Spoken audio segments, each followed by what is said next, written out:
When we look within London itself, it's then very, very patchy. And this has been one of the problems in bringing in a pan-London plan. Because if you've got a pan-London plan, you want everybody to work to the same goals, the same aims, the same objectives. If you're down here, you know, TB is not going to be nearly as important to you as if you're here, which is where we are at the moment, or here, which is where I work most of the time. And so you really have this patchiness of TB across London. And Graham earlier on mentioned the link with the sort of economic aspect of things. And I have asked the team to see if they can actually plot this again, looking at average house prices, to see just how well that correlates. But there's definitely a significant link with deprivation, as you can see from that. Children's disease, slightly differently, with substantially more now in the northwest than elsewhere in London. Now, if we look at London as a whole, these are the TB rates over the last sort of 6 to 7 years. As I say, there is this drop-off in the last year, and it was started actually probably in 2011. It's higher in North Central than anywhere else. North Central say that that's because they've got the most coordinated community TB service in London. That might be the case. It might be due to gentrification of areas and moving around and shifting of patient populations. But we're definitely on the way down at the moment, and the important thing is that we continue that through. I'd like to think that some of that shift we've seen in the last 2 years is because of some of the changes in the delivery of TB care that Graham was talking about in his first talk. And if we can get those consistently in every single TB centre in London, then you'll begin to see much more significant drops.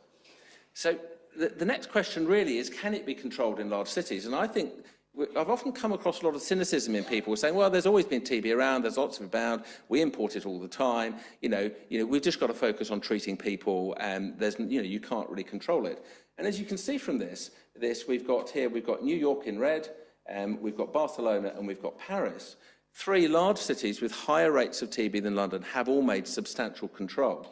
And the key thing in all of those was a coordinated pan-city approach to TB control. I have to say, the other key theme in all 3 of those was substantial investment in making that work. But those 3 all have very different health systems, and how to interpret a pan-city approach is different in all of those 3. But that's what they really had, was a coordinated approach right across the whole of the city. And interestingly, if you look at the United States now, apologies for the draft, I couldn't actually find my version that doesn't have the draft on it for this one when I was putting this together. But then if you look at the United States, they started with New York, but they've actually now been doing this in all of the cities in the United States, pretty much. And actually, if you look now, we could get to the bit which is, I think, is a really nice statistic, because it starts to embarrass governments. And embarrassing governments is quite good. That the UK, as a smaller country, will quite soon have less total number of TB cases than the United States. And that, I think, is quite an interesting statistic to take forward.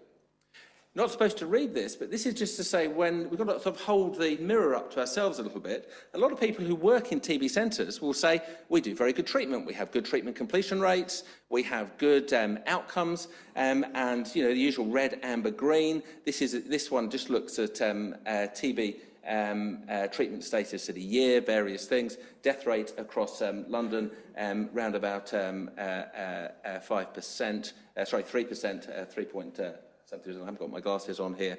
And largely we've got green. So largely we're making the 85% or above treatment completion rate. But if you contrast that with this graph is looking at the diagnostic delay by age group and site of disease from 2011 to 2012. And that really then begins to look at where is the problem in our own clinical practice within our TB units at the moment. It's actually getting the patients early enough. Some of that diagnostic delay is due to patients not being aware. A lot of it, I'm afraid, is still due to clinicians not being aware. And then a chunk of it is still due to us not having slick enough and fast enough services once we receive referrals. It's a typical thing that Graham was talking about earlier on, where the lymph nodes come out, nobody sent a culture, somebody gets a histology, and they put a routine letter in the post that arrives at the TB unit 3 to 4 weeks, and you're somewhere around 6 to 8 weeks after the lymph node was biopsied. That sort of practice is not acceptable and can't continue. So what next? Well, the first thing is there's now a national TB collaborative strategy. This is led by Paul Cosford from Public Health England. Remember how I said Public Health England will take the lead on driving a lot of this? This is actually being launched as a consultation document at the Houses of Parliament today to coincide with World TB Day.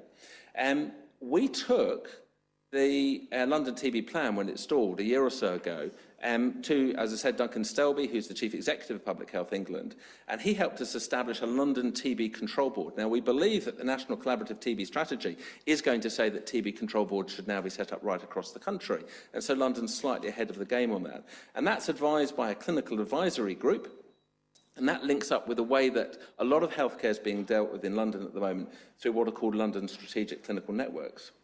The team for London Health Programmes consisted of about 10 people working on the previous London TB plan. We've now got a little bit of me as London TB clinical lead, a little bit of a nice chap called Keith MacDonald, who is from Hackney and describes himself as a homeless GP, which I've always enjoyed from that point of view, and Lynn Altas, who's our administrative assistant, and we have a little bit of her time. The London TB Control Board is chaired by Yvonne Doyle, who's the Public Health England London Regional Director, has been meeting since October 2013 and has a wide range of stakeholders here to try to get everybody on board, including the Mayor's office. And in fact, we made a submission to, you're probably aware there's a London Health Review going on run by Aradazi at the moment for the Mayor, and we made a big submission to that review about how TB is a major problem in London and needs to feature in that review as an area where urgent action is needed. And as I said, it's now shifted the aim to a 50% reduction in new cases of active TB in London in 5 years. And the Strategic Clinical Leadership Group has a variety of clinicians from TB across London, has been meeting since November 2013, and has the job of working out what needs to go into commissioning plans and contracting plans, working on a TB service specification and developing a new plan for London based on the output from the national work. There's a document referred to at the bottom there, the TB annual update that comes from the Chief Medical Officer for Health. This will be available after lunchtime today. It's embargoed until 12 p.m. today, so I'm presumably breaching some rule by actually taking a quote from it. But this contains, it's quite a useful document for any of you interested in TB at the moment, because it gives a view for TB for the whole of the country. And on London, mentions the London TB Control Board with these key aims for it. As I said, the 50% reduction in TB by 2018, strategic oversight and direction to control, commissioning, quality assurance, performance management. Now, this all sounds terrible management speak, and it's really awful. But as I said earlier on, I have a rather strange managerial background. I worked as chief executive at Ealing Hospital for a year or so, and during that period of time, nobody came along and shouted at me about TB. Lots of people came along and shouted at me about cancer, at A&E targets, at all sorts of other things. And I'm afraid if we're going to take TB forward, we've got to get to that point. The work on the TB Control Board includes a number of things, for example, development of meaningful metrics, we quite like that, updating the TB model of care, etc. I won't go through that in detail. So what have we managed to do so far? I say it's been up and running for about 6 months. Well, we've got this into this year's commissioning intentions. So therefore, every CCG, once trusts have signed their contracts, have got these into the contract. So it's to put in the best practice for service delivery by providers and to hold service providers to account via the actions of CCGs and CSUs, which is clinical support units.